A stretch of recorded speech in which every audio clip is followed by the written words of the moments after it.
Hello, and welcome back to Ascension TV Online. I'm Caroline Mary, and I'm so glad to be here today to talk with you and share a little bit more about my awakening journey, but also to share something that I was guided to share with you. So often when I am, whenever I do a talk or whether I'm creating some content, I will ask for guidance and I get ideas coming to me clearly, so then I can know what I'm sharing, because sometimes it feels a little bit overwhelming. And if you're like me, I feel like I'm doing a weather report. There is a lot going on right now, and we are all learning so much. So we are accessing our souls, and because we're accessing our souls, we are really receiving wisdom from multiple lifetimes, and it can be really overwhelming. But what I wanted to do today is talk to you a little bit about right back at the beginning, that something that happened to me in my childhood. I didn't have a name for it, but I've since read about it and know this is a phenomena for many, many people, and it's the beginning of our spiritual awakening, and it's something called transfiguration. So I came across this word not in terms of the Christian faith, because I know it's a word in that faith. You can go Google it and find out their meanings. But for me, I found it in a book called Climb Your Highest Mountain by an American author who channels so much, and a lady that created, can't think of a name, that's why I'm digressing. She created something called the Summit Lighthouse. She worked with predominantly Saint-Germain, but also a lot of Ascended Masters. And this actual book, I think it includes Kutumi, Lord Kutumi, who is a world teacher, and he has come to me in meditations before, and many other people, and Jesus. And it talks about the beginning and the integration of our spiritual journey. And this is something that was missing for me in my life. And that is why I'm looking at my hair here and I'm not impressed. I have wavy hair. Okay, so a whole big journey in my life has been, what do you do when you have wavy hair and you don't use products? I don't use many products. I've always been really interested in natural living. So anyway, that's what I'm doing. I'm being fiddling with my hair. So today, with that in mind, when I asked Spirit, what am I talking about? It was transfiguration, okay? And not only transfiguration, which I'll go on to in a minute, but also then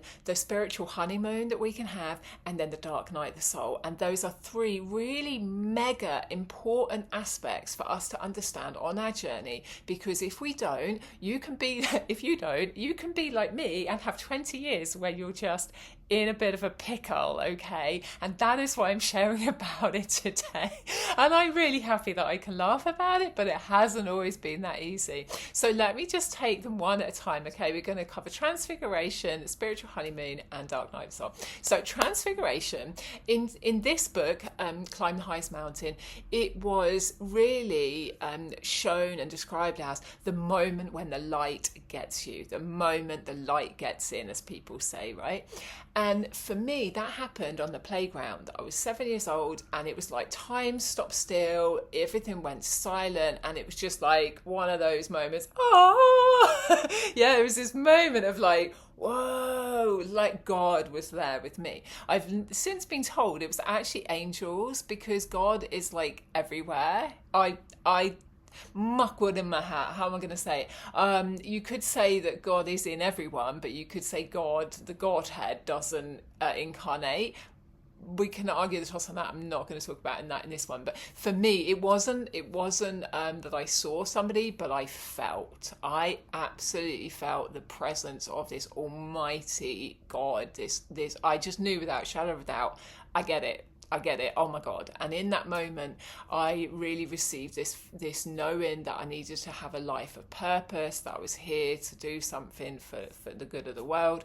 And I pretty much knew that I wouldn't have a normal life. But I forgot this. The thing that stayed with me is knowing the presence of God. So anytime, and I used to take drugs when I was younger, not a lot, I've got to say, because I was always, again, interested in natural products. I didn't want to take pills or anything like that. I smoked a lot of marijuana, but there would be times when I'd be like, oh no, and I've had to work with this, and this is where the dark night, the soul comes in, okay? I've had to really face that in recent years to go, no, there's a lot in that I've done that I'm not that proud of. But of course, course I've learned from it. So when you move through your lessons, you can understand why you did it, have the compassion, and just let it go. There's no need to hold on to this. But for me, I kept the kernel of knowing that there was this presence and it was in everything, and that I really understood the mission that Jesus had, bringing in the Christ self, the Christ energy rather, and activating us. I didn't have those words for it, but something in me knew that I wasn't lesser than Jesus, but I was, that we were all equal, and that we can feel that love of God for everyone, within us. And I walked with that, but I didn't know what else to do. I didn't know how to ask the questions of like, what is my purpose? What do you want me to do? I didn't know. And that's taken me years to get to the point where I wake up and I go, okay, what do you want me to do today? What is the best use of my time for the highest and best good? And now I know that, it's a lot easier. But back then, when I had that first transfiguration, I was just like, whoa. And I honestly thought, that's it, I've made it, and I used to think, I don't need anything in this earth. Like, I don't need anything. I just want to give of myself, to give love to people, to be a voice of truth and harmony and love and wisdom and all that stuff. And I used to say, God, I don't know what to do, use me. And I'm sure that I channeled a lot of times for a lot of people, because people say, oh God, how do you know that? And thank you so much, it's really useful, blah, blah, blah. Because I was allowing myself to be a conduit. And in shamanic terms, that's what people call the hollow bone. Okay, so you step aside your own kind of personal consciousness and you let other beings come through, or when you're channeling healing energy, you let waves of healing energy come through, and you're not interfering, you're not being there, you're just letting yourself be a conduit. So I was doing that without really knowing the ins and outs or the details. It just felt like that would often I'd get a wave of encouragement or a feeling and an inspiration, and I would just be like, I'm doing this for God. But I would forget it, because let's face it, earth life is chaotic. We've got loads of influences, we've got friends, we've got university, and are we going to do this, and are we going to do this? And it's busy. And that was even before the internet. There was a lot of pressures, and I didn't know how to do what to do in my spiritual path. Okay. And basically, I had another transfiguration, so like an enhanced awakening in university, and I stayed in this place of like awe and reverence. And by the end of my second year and the following holidays, my family were worried about me. They were like, what the hell? And they made me have sleeping tablets because I was so activated. And now I understand it in terms of Kundalini awakening. Obviously, I was having so much energy moving through me, and probably there was solar flares. I now know my birthday is obviously the Lion's Gate on August the 8th, and I was probably very activated that summer, and I didn't know how to ground it as I do now. So I was very activated, as I said, and people were really worried about me. And I fell back down. Okay, so I had this, and this is where we come on to the spiritual honeymoon, where I was so happy and I wanted to tell everyone. I did people's head in. I had no bloody discernment. I'll go around, I didn't know. I probably YouTube might have existed back then in 2001, but I don't know. I didn't know about it if it did. I didn't know what to do with it, apart from going to maybe be a nun, which I did seriously consider in my childhood, because I was so, my faith was just so strong. I didn't know what else, but somebody was like, oh, what if I wanted a baby or something? I didn't know what else to do, so I just was telling everyone, oh, let me help you, and be kind and try and help people. And people didn't want it, because now I obviously know, and this is part of the integration that we all need, that actually you don't need to help someone unless they ask you. That is completely against free will, and it's why prayer is such an important part of our journey, because when you open yourself and you literally asking for help, like prayer is asking for help, and you're not just asking a person, you're asking the universe, you're asking God, the Godhead, you're asking your higher self, you're asking your guides, high self guides and angels, okay? And when you do that, you allow in the help. They don't come and interfere unless you're about to die and it's not your time, right? And then you'll have one of those miraculous moments. But when you do a lot of integration, you realise, oh, just don't tell anybody anything. I've got a phone call coming through, I'm going to ignore that. You don't need to go out of your way to help people unless they're specifically asking, because it's a bit like saying, I think you need this, I'm going to go and tell you. It's not nice. We all have had the Jehovah's Witnesses, I'm going to tell you, blah, blah, blah. If you're not into it, you don't want it, then it doesn't land, does it? Right? So it's a big part of my learning, and this is where the dark night of the soul and integration needs to happen when we're having a spiritual awakening. But of course, when I was young, I had no idea. I was just like, oh my God, I'm so happy I found God, I need to tell people about it. And literally I ended up obviously in my later in my 20s, as you'll know as you watch these videos more and more, I got a section called bipolar, all the rest of it. And of course the book that's coming out in just under a week's time, all things being equal, Who Called You Crazy to Have a Spiritual Awakening, because people who haven't had that transfiguration literally will not understand. Because I had that so early, there was never a minute in my mind that God didn't exist. I've grappled with what that means and how to integrate that and how to work with that and what that, how do I connect to God, and like I have grappled with a lot, and I'll be sharing this over the coming months, because I think anything that I've struggled with and come out the other side, I want to hand it over to other people. And that's why I'm really passionate about getting my content out there, not so that I can be like, well, hey, look at me, I'm great, although it feels good for me because I'm finally doing what I feel like is my sole purpose. But the point is, I want to help people because there's so much spiritual chatter and it can be really overwhelming, and I know that because I've lived this, right? As I said, I'm 44 now, and I had that first transfiguration, that first vision when I was around 7. Okay, I know I was young because I know what playground I was in. I was in the infant playground in my primary school in London, and I don't even remember what happened before or afterwards, but it was like a lightning strike. And the same thing happened when I was in university. It was growing because every time I danced, every time I played music, and I'm a multi-instrumentalist, so I'm really lucky. I played in orchestras and jazz band and choirs and all sorts of stuff. And in that moment when you're playing music, it feels like you're channeling, it feels like you're in this grace of God. It's incredible, and I'm so blessed and lucky. And the same when I'm dancing. So when I was in university, I played in a band, I did a lot of dancing, and I would feel this light, and I would watch energy swirling. I'd shut my eyes and I'd be doing all this stuff, and I would just blank out the physical world, and I would just see all this light. It was just amazing, which is why I'm an ecstatic dance facilitator.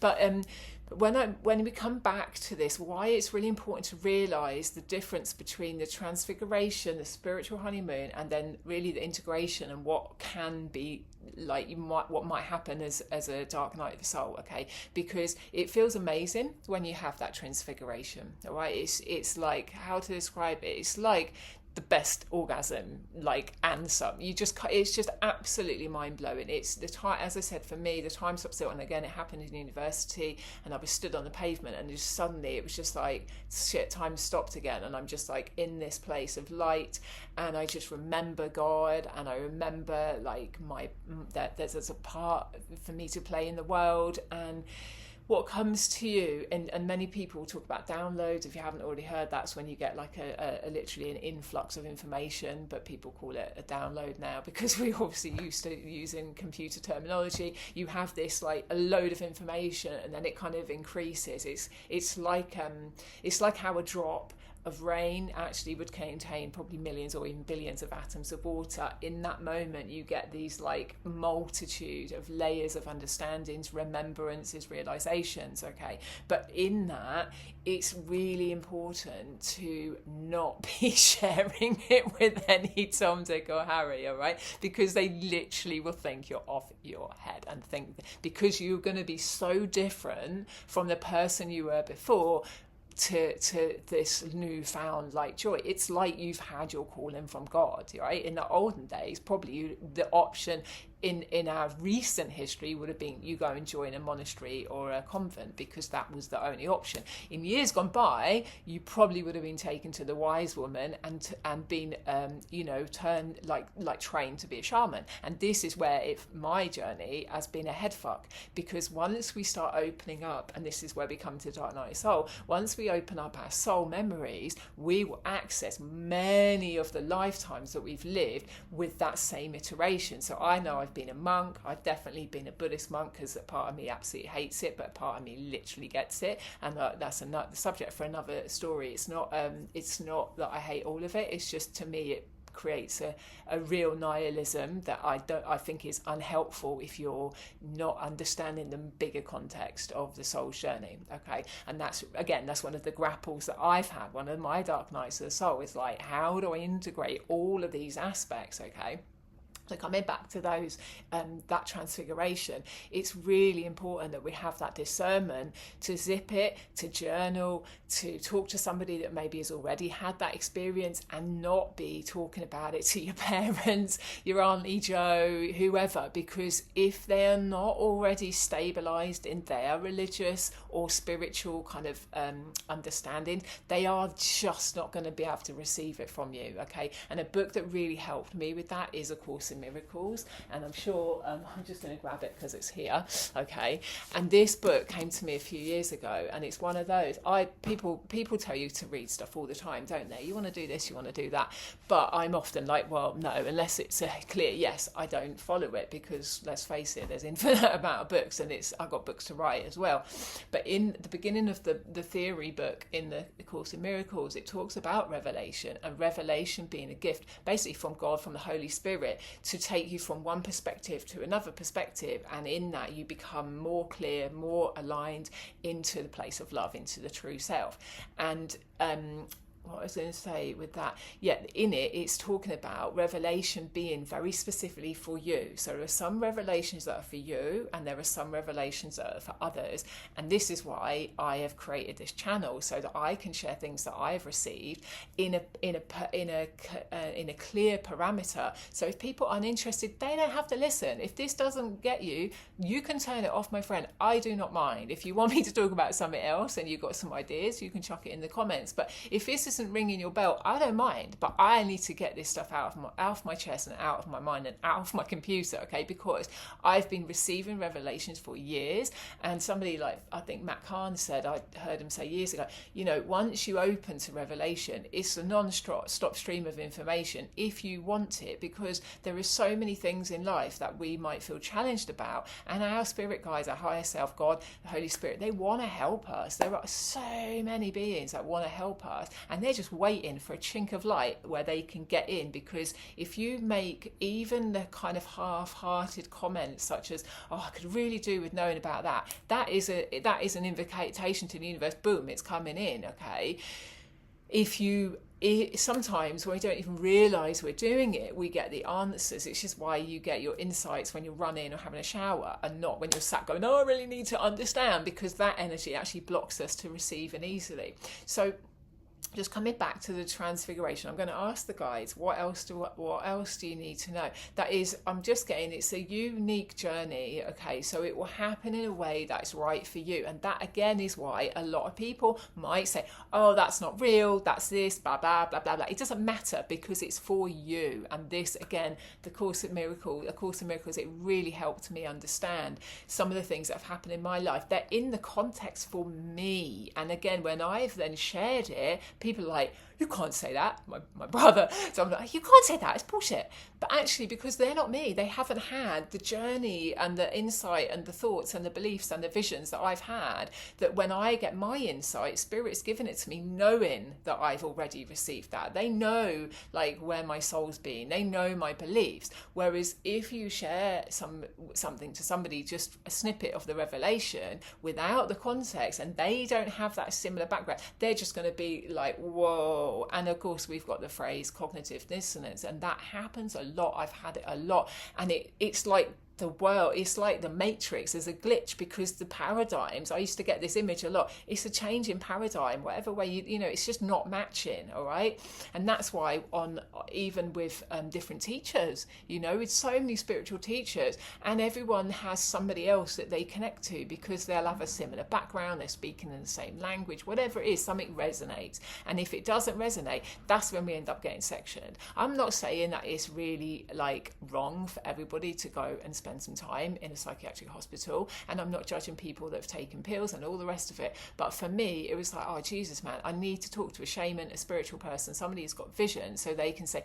yeah, you're not off your head, but this is going to help you. And I did have help in the second time, and I had a lady that was psychic, and I was friends with her daughter, and she said, just put a white light around you. And she didn't think I was crazy. She was just like, yeah, you're really sensitive, you're really open, you're really being, you're psychic. And in that language, completely normal. It completely made me feel normal. But everyone else around, I just had to shut my mouth, all right? And that's when that integration is the really important thing. So actually what I'm just getting is we've got Transfiguration, and our spirit just said it's really unique, all right? It's really unique to you. It's going to happen. Like, it might have already happened. That might be why you're listening to this and you're like, oh my God, thank you. Somebody's, finally speaking my language. And if it hasn't, but it resonates in terms of like, you kind of get it, probably because you've had it in other lives. It's not new. This stuff is not new, but it is new for it to be so common knowledge, and it to be so, I want to say, feel so polarized, because we've got like all of the shit coming out of the woodwork on earth. So we've got a lot of extremes going on, so it can feel like you get what I'm talking about, because perhaps you've already had this idea that God exists, so you didn't need a profound moment. Whereas for me, I think before then, I think I wasn't sure, to be honest, but I would have, obviously I was open to it because it happened. Maybe I was even making a prayer and I didn't realise I was making a prayer. I can't really remember because I don't have a lot of clear memories from childhood. It was quite traumatic in some ways, and I believe I wasn't like here on the planet a lot of times. Apparently I was bilocating, which a lot of us do. So Transfiguration, anything else I need to know? No, they're saying move on, you can move on. So once we've had that moment, okay, and it could just be once, but as I said, I've had multiple surges of Kundalini awakening, which you could say are different, because the Transfiguration is like a moment and that's it, it's changed. But in a sense, every revelation that we have can be that aha moment to go, oh my God, that's what it is. And it's why with everything I do, I really encourage people to pray for help at the beginning of anything you're doing, because you're opening up to receiving more than you can get in your memory bank, should we say it? Let's use in the computer language, okay? You're allowing downloads to happen, yeah, when you pray. So what's the next thing? The next thing is a spiritual honeymoon. And as I said, in the second case, certainly more than the first case, because as a kid, I think I just told somebody I loved everyone and she laughed. That was it, game over. There was no more talking about it, that was it. But in university, I literally was going around and loving on everyone and doing this and doing, and it just, obviously it really pissed my parent, my dad for sure. He was just like, what the hell are you on about? I was just rambling, because as you can hear, I have quite a lot to say. Once I've got a subject, I feel like I'm drawing on not just my soul and my higher self, but also the guides now, I know. And if it has a purpose, it's non-ending, because that's my whole life. Like a singer on stage, they're in their flow and it's for the greater good. They have that energy and they'll all say the same thing. I have no doubt that you are like, poof, yeah, you're harnessing a great energy. It's why people have nerves, because they're being activated so they can be a channel for this amazing energy. And that's what it felt like for me. I didn't have any discernment. And that is why you can skid to a halt from your spirit, like your spiritual, your honeymoon, into a dark night of the soul. And in terms of mental health, they'll say, oh, you had a high and then you had a low. And of course, if you've been sectioned, it's not surprising you're going to feel shit. And you're going to have some PTSD, you're going to feel shame, you're going to feel this trauma, and what happened to me is just buried. And I was just like, I don't even want to be here. I don't want to be. And I used to say, I'll come back in years' time when the world can like accept me and understand me, because it literally felt for me there was no place on earth. And again, it doesn't mean that was real, but that was what I interpreted. And that, so that spiritual honeymoon that I had when I was in university, feeling amazing, oh my God, it just fell to the ground. All right, it came to a dead halt. And then it was dark night of the soul, because then I'm looking at like, why am I clashing with people? Why am my family not accepting me? And I had one mental health nurse at that period who said to me, look, if you were in India, they'd probably love you, but you're not. And it was like, yeah, thanks for that. What am I meant to do? Move to India? And at that time, I had my knowings, but my human self was very, very, very contracted. And I've had to do a lot of inner child work and healing and releasing to realise that a lot of me was just terrified of my parents, terrified terrified of the world. I felt like the world was very challenging, and of course that was the nun part that wanted to go and live somewhere really safe and spiritual and protected, and not have to deal with like the jobs and like lots of people and not praying and people that aren't spiritual and God loving, you know. It was really challenging. I wouldn't have had those words at the time, but I went into a contraction state. I was so unhappy, and then bit by bit I started going out and seeing old friends, but none of my friends had had that awakening. None of them. It took me years to find people that were like, I get it, and not just kind of go yeah, oh, you're so cute, oh, you and your God stuff, yeah. And in the end I walked away. I walked away from a lot of people, and I love them all. I've done a lot of work on healing the disconnection because I love them all. I love people. But if I can't speak freely and I have to be on eggshells in case I feel like people are going to say you're having a high, you're having a wobble, you're going to get locked up, it's just exhausting, honestly. And this is where the integration happens. And it's also part of that dark night of the soul. So let's come back to the spiritual honeymoon. Is there anything else you want to know? So I'm just getting this image. This is where you can really do people's heads in, okay? And it's when what people say toxic positivity, and I don't think there's anything wrong with it, but it can, if you are in your dark night of the soul, the last thing you want is somebody going, but it's okay, oh my God, because you are on your ass and you're feeling the trauma from multiple lifetimes and you're clearing, you're facing your shit. You're really going to struggle if somebody's like really in that happy thing and unable to like just meet you where you're at and just be real, and just not even be real, so it's a wrong expression, just listen and be present with you. So when you're in lead, if somebody, it's like having too much light when you've been asleep, you know, it's a bit blinding. It can be really blinding, and that's why a lot of us can really wobble people around us when we have our awakening. And that's why the crossover of integration, which not necessarily has to be, it doesn't have to be a dark night of the soul, but if you don't have that awareness of how you're affecting people, it can be so much, and you're going to sense it, or they're going to, it's going to kick back at you, and it can be really uncomfortable, and it can be really sad. It's just like, oh, all I was doing is showing my love. And this is why finding your tribe, as people say, is really important, because it's just remembering, all right, talking about that stuff with your folks, not going to land it, but they might come along with you. So for example, it's pretty clear with my dad, don't even talk about it. With my mum, I knew she went to chapel, and she was quite happy talking about going to chapel as a kid. So for me, when I started accessing and consciously understanding that I was embodying a lot of my shamanic past from other lives, and that was something that I felt really familiar with, I had to really have a word with her and say, you can't be taking the piss of this. You cannot be shutting it down like something irrelevant. You just cannot. If you want to have a real relationship with me, you need to get over that shit now and step up and start actually allowing me to be me so you can be you and we can actually hang out. Otherwise it's bullshit. And it was really empowering for me to say that. I was terrified of my mum as a kid. She's a teacher. You'll probably hear me in multiple other things saying it's been one of my biggest woundings, and that's why one of the things that I'm going to be offering soon is another course of coming to peace with your mother, because it was so challenging to have the dynamic we had, and that's a different story. But the point is, once I had that connection with her, now she has proofread my chapters in the books that I've been in and all sorts of things. She's really supportive. She doesn't always get it, and sometimes she's silent, and I'm like, oh, what's going on? She goes, I'm just trying to understand what you just said,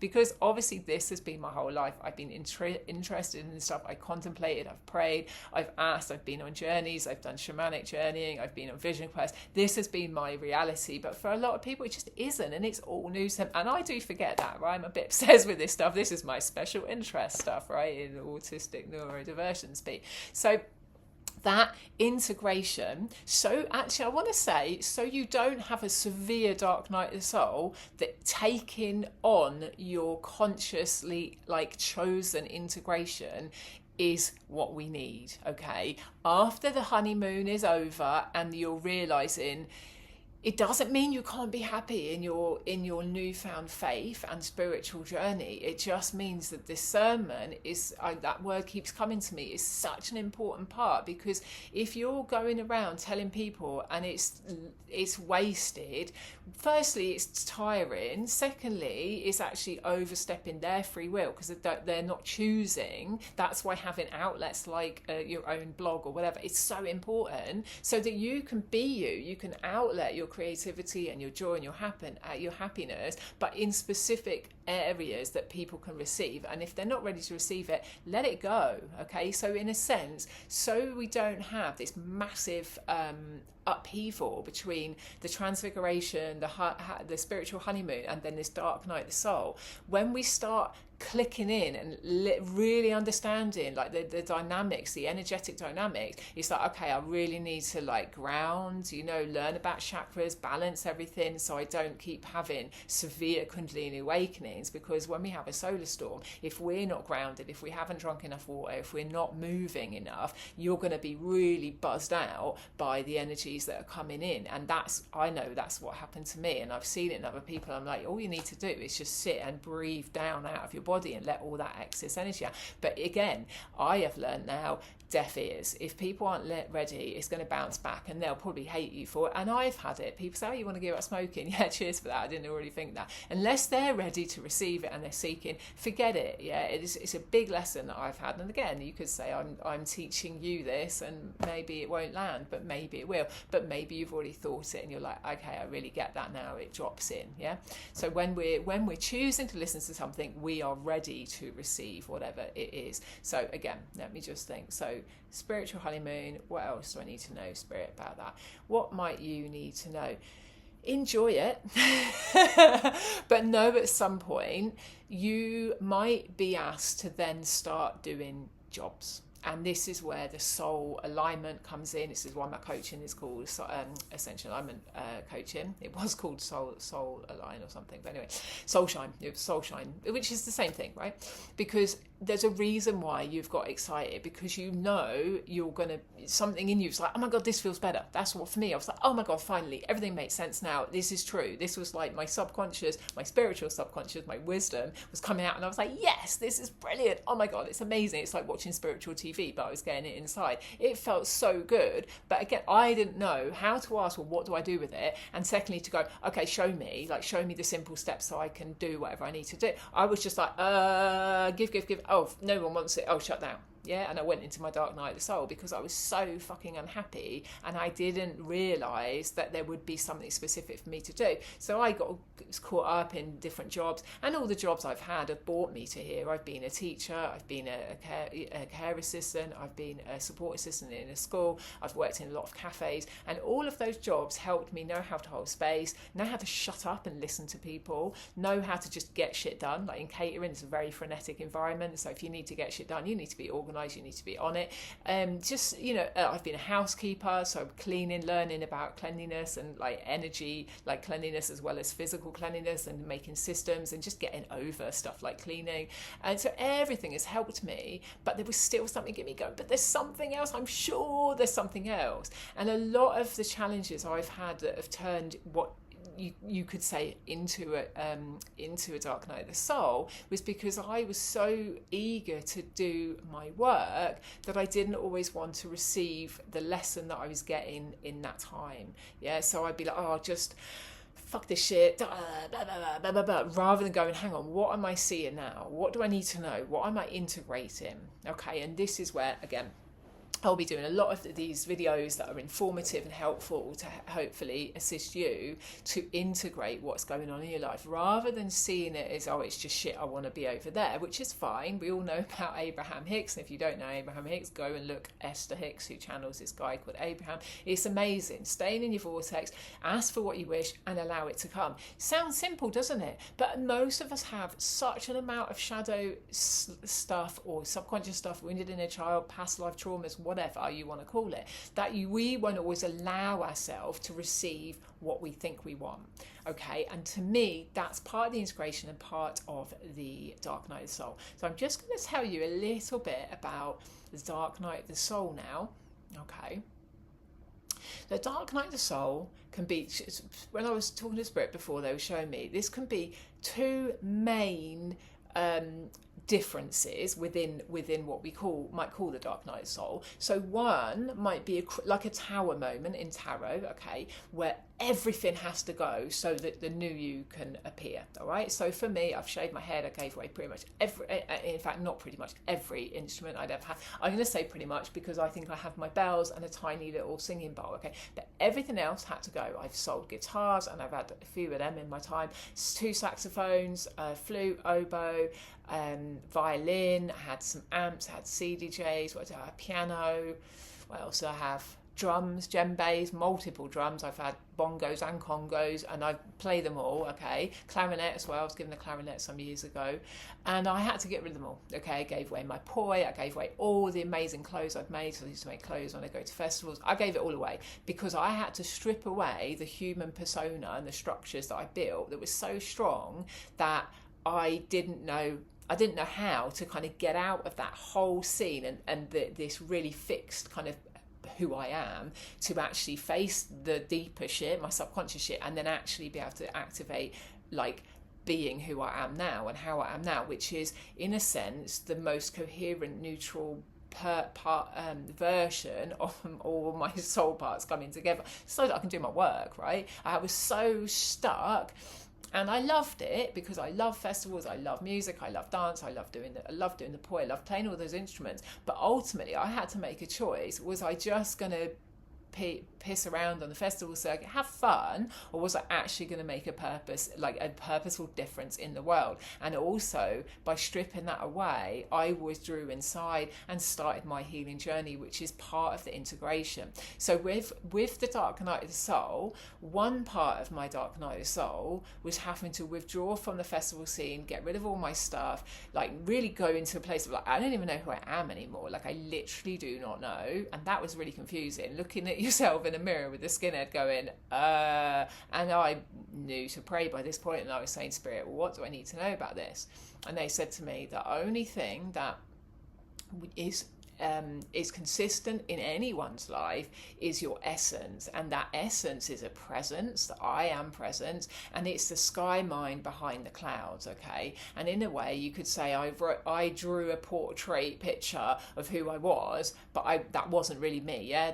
I was still the sky mind behind it, and I'd had moments of connecting to that, and I'd had moments where I was so still and I was like, I feel like I'm not really a person, because ultimately the soul is a shapeshifter. It's why angels will appear in whatever way you need them, and the same with our guides, all right? And I've seen my dragon guide be this tiny little being, or the big being that he really is, come to my face, yeah, because energy obviously is dexterous, right, for want of a better word. So is our soul. So the dark night of the soul can feel like destruction if you haven't chosen it consciously, whereas I actually did. I was in a ceremony in Portugal and I realised I could hear the guy talking about dreadlocks and all the stuff, the paraphernalia of modern living, and also like the cool culture, and I was like, yeah, I get that, I need to get rid of it all and just start again. So I did that, but it was really challenging. But the other side of the dark night of the soul is when you're facing your karma, and the karma is not you being punished. It's just healing your shadow stuff. It's going to the underworld, right? It's looking at your inner child. It's integrating soul parts. It's soul retrieval, right? PTSD, CPTSD. It's dealing with all of the deeper stuff in our psyche. Okay, and that side of it is, to me, where people will start having flashbacks, get in the multiple personality disorder, borderline personality disorder. All of those types are labelled because people aren't just using the term of you're having soul fragments split off because you've had trauma. It's that simple. And it's like why a ghost gets stuck in a building, right? It's not random and it's not bullshit. It's a memory. It's a fractured part of that soul, and it's not the true self, because the true self is just up there. But it's the energy of the person from that lifetime that's got stuck because it didn't want to pass over, or it wanted a message, or blah blah, they didn't know it was dead, whatever it is, okay? And when we have a trauma, it's the same thing. So we have ghosts, all right? The last few days I've been doing another deep dive, okay? I was having a lot of resistance coming up about something, that the event that's coming up on the weekend, and I sat with it, asked spirit for help, did all the different processes I do, and I was just seeing reams and reams of situation that I just haven't let go on a deeper subconscious level, because I felt guilty, I felt ashamed, I didn't understand it. For example, I can be really mouthy, talk to a lot of people, really love people, love people, but I haven't got time to be the best friend that I would think I would want to be with every person I've ever met. And often then I would feel like I don't know how to get out of this situation. It was just such complicated dynamics, and didn't have any language, didn't have any self-forgiveness or compassion to understand, oh, all right, all you need to do is remove yourself and walk your own path and love everyone, but you've still got to walk your own path, right? It's not that our path is better or worse, but unless you're being honest with yourself, you're not going to feel comfortable in relationships, okay? So there's a disconnect if you're not being yourself within a connection, okay? And so a lot of what the Dark Night of the Soul is about integrating anything that has been troubling or challenging, different themes that you're going to be working on in this life. They're coming to a head, and you probably know, you've probably heard the expression, the universe tickle slaps punches, okay? You get a reminder, and then you get another one, and then you get another one, and they're stronger and stronger and stronger. And in a way, you could say that I'm just getting now that when I was waking up, you see, I had my spiritual awakening, profound awakening activation at university, left university, came home to mid Wales, went depressed, kind of shut it all down, got myself, got around people, but I was living like a shadow of myself, really. The joy had gone, and I was kind of just like, okay, yeah, what am I going to do then? I can't be that, so I'm going to try and be something. I wasn't being myself, right? That's the point. I wasn't being myself. And then I had another awakening, shut it all down because it wasn't good. Nobody wants to see this side of me, and I didn't know back then to have that discernment to shut your mouth and go and see people that actually are going to get it and ask them questions and help to integrate you. Nothing. I didn't realise. So then I had another one. So the third time, lucky, I was like, bugger this, I ain't going ever into a hospital again. And I really did my work then. And that's the summary of those journeys. Well, at least the first bit of those journeys is in the book Who Called You Crazy, coming out.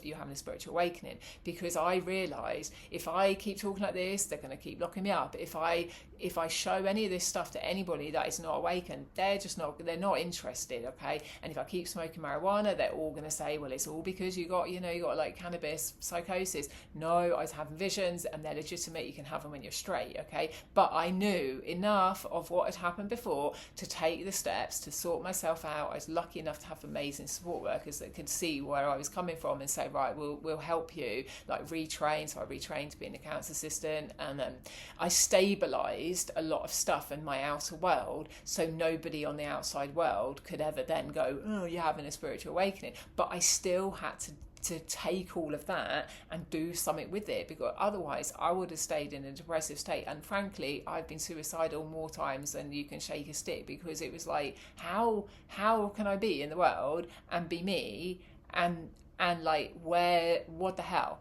Luckily, I then started meeting more and more spiritual people after 2012, because obviously there was a big awakening then. There was a lot of social media information going on about, the time and the ending of the main calendar and the beginning of the new phase and all of this. And 2012 was a massive shift for a lot of people. And that's when I recommitted to my path, right?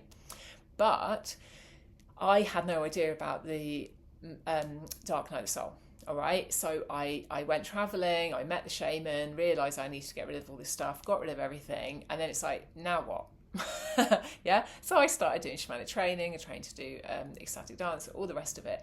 But what was also happening, every time I would step forward towards doing something, I'd have a kickback of all the pain, the challenges, the drama, all the stuff from my inner self that felt like that thing was dangerous. So I had a download about doing shamanic massage. Great, started doing it. Then I realised, hang on, you need insurance. I'm a trained massage therapist, but I haven't got insurance for shamanic healing. What am I going to do? I shut it down. And you could say that I shut it down because I got other dreams going on, and I did. I went to Portugal to do a healing centre, but ultimately underneath what was really, really happening, and this is only just healed in the last few weeks really, or another layers of it, is that I had been killed and murdered and like raped and abused to be like a healer, a witch, a shaman, all the stuff in so many lifetimes that every time I've gone towards doing healing, some part of me would flare up and I was just like, no, I'm not doing it. I didn't trust myself. So another lifetime that I've had to heal is I thought I'd killed somebody, and even then I was going to say I killed somebody. No, I didn't. I will have done in other lives. Hell yeah, I've seen myself being some top army dude and killing people, but in this life, in connection with healing and offering healing and being a space holder, I thought I'd killed somebody with herbs, the wrong herbs, and spirit. I'd sit with spirit, and they were like, you didn't kill them. They were going to die. It was their time. You weren't going to save them because it wasn't your choice. You're not God, right? You're not their soul keeper. They were going to go, and they chose to come with you. But I thought I'd killed somebody. They thought, everyone around me thought I'd killed somebody. I ran, and then I gave up, and I hated myself, and I gave up, and I just hated myself. And along with a lot of other lifetimes when I felt I did something wrong and I didn't forgive myself, essentially I had ghosts, right, in other realms, in other timelines where I just hated myself. So in order to manifest and allow the enjoyment of a beautiful home and life and fulfilling career and fulfillment on a soul level, right? Because that's what we're after. That's what feels good all the way through. I've had to trawl through lifetimes and lifetimes of this heavy karma so that I can come out and go, okay, that's what was going on. And that's just some of what might be happening when you're going through a dark night of soul. At this point, I will say it's not essential for you to see past lives, though it can be really helpful, because what happens in this life is everything that you experience is like a mirror of multiple timelines. Okay, so when I was sectioned, what I've seen is, well, I got arrested when I was in university before I ended up having my parents say, we're really worried about you, can you take some sleeping tablets and kind of chill out a bit. Basically, that was a mirror to something that happened when I got basically chased and killed and all the stuff in one particular lifetime. And being sectioned, those are kind of mirrors again of things on timelines that have happened to me in multiple timelines. So it's not random, but the thing that that we can do is just heal it, and then and understand the dynamic of it, not the details necessarily, but once you understand the dynamic, i.e. for me, having discernment, checking myself, getting insurance, making sure I'm trained, having a realization that I'm actually not responsible for anybody, but I can be a conduit of something, of a transition as a healer and shaman, whatever, people like us, we are facilitators of well-being, but we're not responsible. And if somebody dies on our watch, we can do our dutiful best, of course we can, like doctors do, but we can't stop it. We can't stop a reality of someone else's soul timeline. It's not our jurisdiction, right? Get over yourself. So obviously I didn't take that on as a conscious thing, thinking I have the right to, but when you experience something that traumatic, we know it can take a long time to heal the effects of it. Okay, and that is the part. That is why our God, I'm losing my words now. That is why our dark night souls can be just absolutely so challenging. Okay, and it's not a failing. Okay, it's absolutely not a failing. It's just the time that you've got to in your life. Some people would in old terminology, I was just going to say, this can show up as a midlife crisis because something is so out of alignment, and then somebody just goes, I'm going to go and do this. And although they're wanting that new thing, they still really need to look at the other shit, right? Because otherwise it's going to come back and get them, or they're just going to have to keep running because they're ignoring their stuff. And I've done it. I know I have done it. I've clung to the spiritual things that I really want to do, like this is my safety, and I haven't been able to look at those challenging parts, and that's all right. Okay, it's not about shaming ourselves or each other. It's not about blaming. It's not about bloody labels. Yeah, narcissistic, this, that, and the other. It's not about that. It's about what is it I need to make peace with. And in the old days, confession, right? You sit on your knees and you pray and you tell God, you tell the vicar on behalf of God, I did this thing. You're getting shit off your chest, all right? And that's why there's so many therapists. That's why there's so many healers, shamans, people, sharing groups, women's groups, men's shares, whatever it is. Because if you've got just one thing that you're like, oh, I did this thing, you aren't going to be happy. You're not going to be allowing yourself to receive. And that has been a big part of my journey, okay? I'm not saying everyone else is going to be like this. I know that I was a bit of a bad boy in some of my previous lives, because once I'd stopped allowing myself to do the healing, that was it. I was off, because it's like, what do you do if you don't do your calling? It's like an artist that gives up on being an artist. They're never going to be really happy doing anything else, but they're going to try because they don't believe they can do their art. You're not going to feel yourself. And it doesn't mean that you are all going to heal and then be a healer, or heal and be an artist. You've got your own journey. It could be being a mum and having a market garden. It could be making loads. Whatever it is that is your soul calling is absolutely perfect for you. That is you being in your highest joy and alignment. But if you have your awakening and you're getting that soul calling and you don't start integrating it, you'll get knock after knock after knock. You're going to lose jobs, lose friends, like piss people off, whatever it is, because at a certain point there's like this there's a tension because something isn't being resolved in your field, and you're going to see how things happening in the outside world. And it's not a failing at all right? Not a failing. It's just your soul is being asked, your soul is asking you, the human self, if you like, to integrate it. Okay, so I'm just being shown. I'm going to sum up now, my loves, and I'm going to just give a few tips, all right? So when you have your transfiguration, all right, what do you need to do? Oh, I love this little thing, right?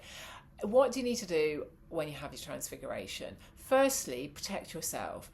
Be careful who you speak to. It's not a judgment on anybody, but if you speak to the wrong person at the wrong time, in the wrong way, you are likely to have a lot of wobbles around you. And that is really uncomfortable. And if you can avoid it, avoid it. Go stay with like some old auntie that gets it, or some spiritual person you've met, or go to a retreat centre, talk to people, go to a wellbeing fair. That is a really good one. Obviously I'm biased because I run wellbeing fairs, but the point is you're going to need to talk to people that get it. You can buy my book, Who Called You Crazy? Having a Spiritual Awakening. But I'm joking, but you can make prayers, all right? So it's not about dividing, because I know for years I just went, I'm not speaking to them people, but you're gonna need to I want to say it is like an isolation, so that you can integrate enough and not feel like, oh my God, I need to tell people. Write it down if that helps. You can journal, you can EFT, you can talk, you can phone up someone like the ISEN,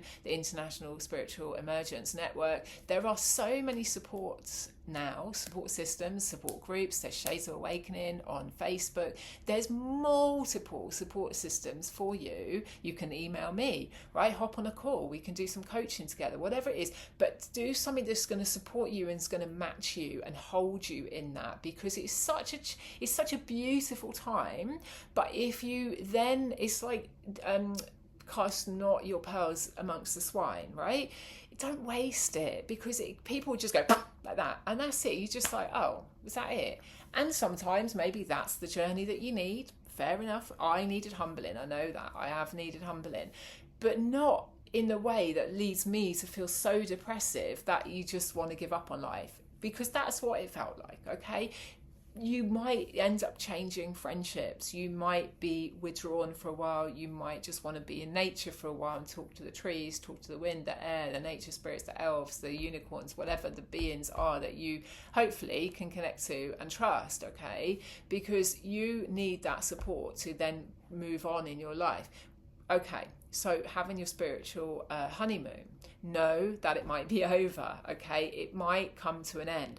Don't think that you made it all up, okay? Know that you're in an integration phase. So when you go for any holistic therapies, okay, be it massage, if it's healing, if it's spiritual healing, crystal healing, whatever it is, okay, you're going to be receiving, you're going to relax, and then your body's going to purge. This is absolutely almost guaranteed. It doesn't matter what it is. Sometimes with friendships, I have deep conversations, 2 hours, and then we're like, whoa, because we did so much shifting, and it can take a bit for our system to just realign and those changes to filter through your system, okay? So know that with your spiritual honeymoon, enjoy it. like journal everything. If you're getting loads of ideas, okay, write it all down. Don't what's the word? I can't think of it. Don't dismiss what you're receiving, but know that you're probably not going to stay in that heightened place too much, okay? And when you start understanding that shamans and guides and, you know, people that do healings, they open a spiritual space, a spiritual sacred space, and they do whatever they do, and then they shut it down, they come back. And there's a reason for that, because you can't be washing up and going to the garage and driving your car in an altered state. Sometimes driving your car can make you be in an altered state because it's slightly meditative, but you really need to be careful about what state you're being in so that you can function in all the different ways you need to, because if you don't, that's when you get section. I can see that. It wasn't bloody nice, and I wish there was a whole other system, and I have no doubt before long it will start coming in that there'll be healing centres, and there'll be no psychiatric hospitals, the terminology will be gone, and it'll be populated with shamans, healers, seers, visionaries that can actually help the people in all the ways they need, right? But in this time that we're in, just bear those things in mind, okay? Receive everything you're getting. Be careful with your revelations. Get it in a journal. You can come back to it later. I've had things on my computer that have sat there for years, like even this Ascension TV Online. I think I received that name a year or so ago, and I just had to shelve it. It wasn't time. But this is how it works. You'll receive it when it's time, and it will move through your system, and then you'll give birth to it, right? There's a gestation period, I want to say, right? You have the conception, and you could say the transfiguration is like conception. Then there's that moment like, oh my god, like I'm pregnant, it's amazing, and then you're going to have the integration period when you might be spewing your guts up and like hating your body and feeling sluggish, and you give birth, away, okay? And that is kind of the journey that we're on, and it's the same creative journey for anything, okay? So if for example you have an idea, you want to be a gardener, okay, or like run a nursery, you're going to have the idea, then you're going to let it percolate, then you're going to check in, then you're going to start getting excited, then you're going to look at the plan, then you're going to build a plan, or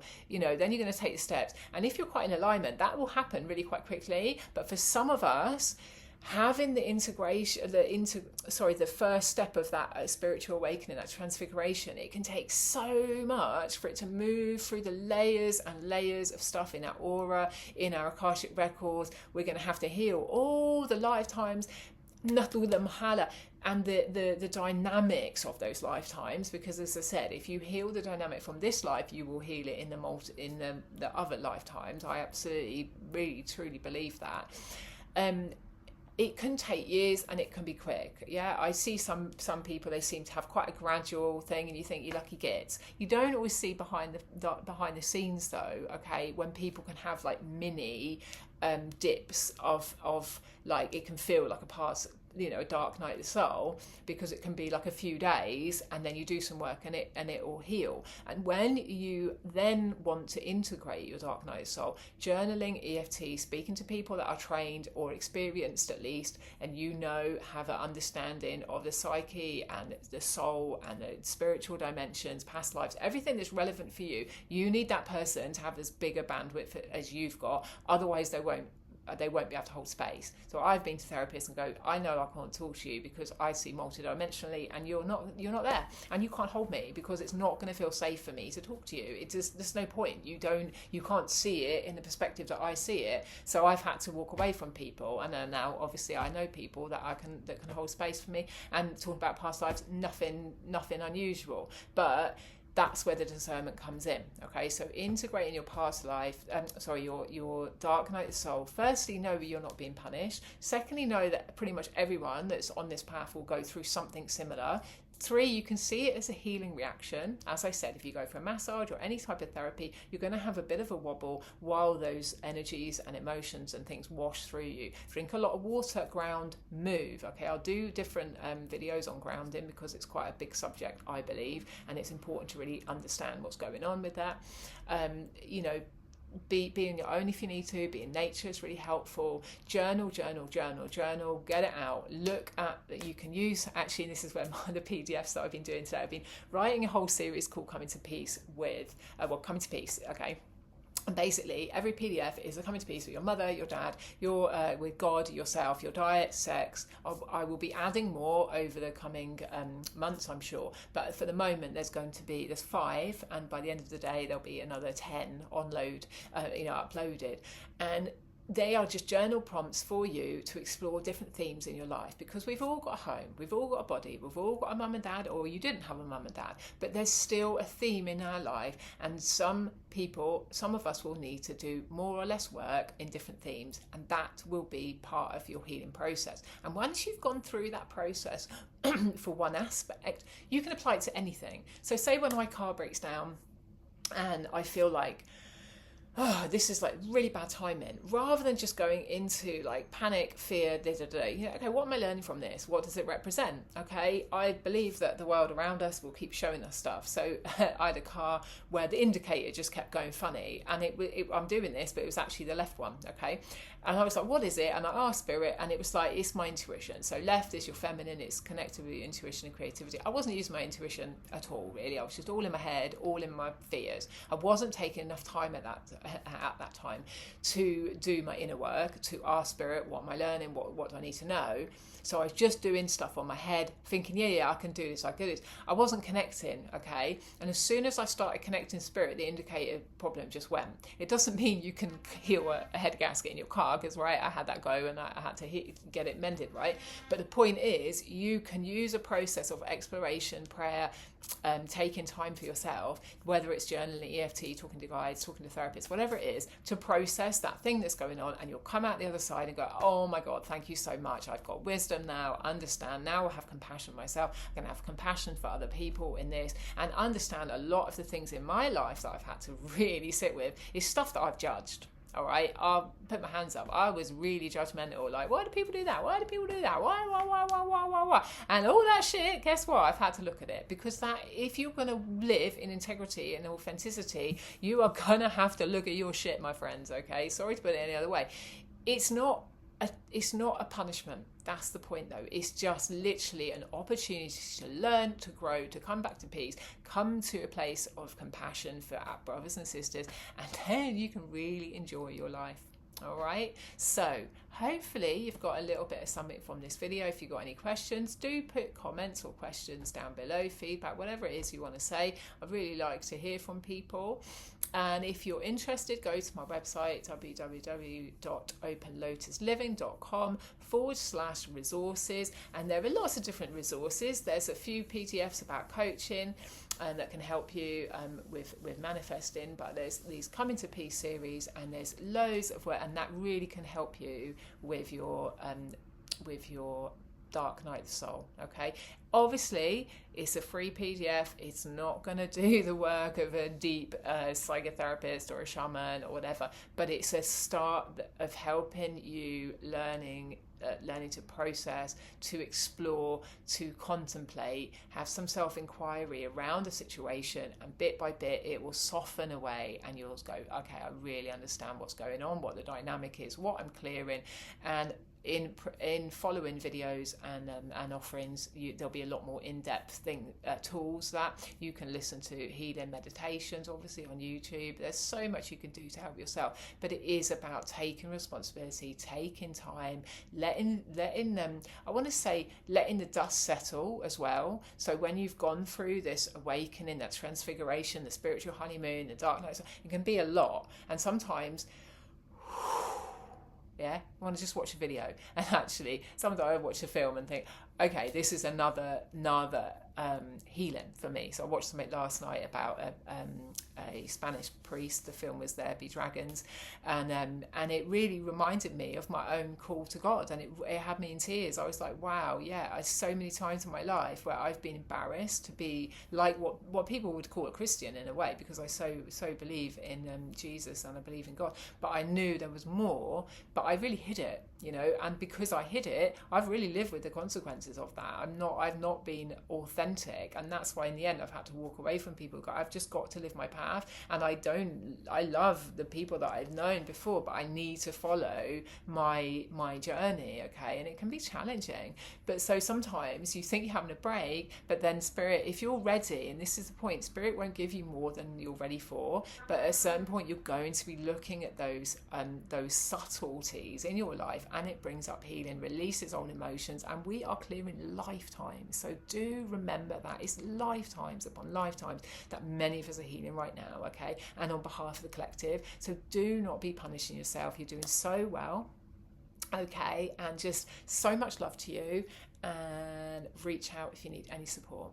So I'm just going to check in. No, that's all for now, my love. So much love to you. I so look forward to hearing from you and checking in, and even connecting with you in person at the Coming Up Wellbeing Fairs, and I'm at Conscious Camp in Church Stretton this weekend. So if you want to reach out and connect, do drop me a line. But otherwise, I'll see you next time. Wishing you so much love and so many blessings. Bye for now.